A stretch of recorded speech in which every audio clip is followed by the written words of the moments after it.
माजी नगरसेवक विठ्ठल आशप्पा कोटा यांना लाथाबुक्क्याने मारहाण करून दमदाटी दिल्याप्रकरणी भाजपच्या पदाधिकाऱ्यांवर MIDC पोलीस ठाण्यात गुन्हा दाखल झाला आहे। विठ्ठल आशप्पा कोटा वय वर्ष 48 राहणार जुनाविडी घरकुल सोलापूर यांनी दिलेल्या फिर्यादीवरून भाजप पदाधिकारी शिवानंद पाटील, सतीश भरमशेट्टी, सुशांत भरमशेट्टी, अंबादास महंता, राजकुमार हंचाटे, राजू हिबारे, राजेश मासम यांच्यावर MIDC पोलीस ठाण्यात भादवी कलम 324, 323, 506, 109, 141, 143, 147 प्रमाणे गुन्हे दाखल झाले आहे। पोलिसांनी दिलेल्या माहितीनुसार 9 मार्च रोजी सकाळी 11:30च्या सुमारास जुनाविडी घरकुल येथे वैष्णव मारुती चौक सोलापूर येथे रस्त्याच्या कामाच्या उद्घाटनावरून शिवानंद पाटील याने चितावणी दिल्याने सतीश भरमशेट्टी, सुशांत भरमशेट्टी यांनी फिर्यादी विठ्ठल कोटा यांना हाताने व लाथाबुक्क्याने मारहाण केली।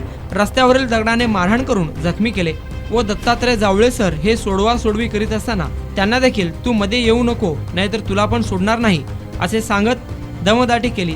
वरील सर्व आरोपींनी फिर्यादीस दमदाटी केली आहे अशी फिर्याद MIDC पोलीस ठाण्यात दाखल झाली आहे। अधिक तपास सहाय्यक पोलीस निरीक्षक कुकडे हे करत आहे।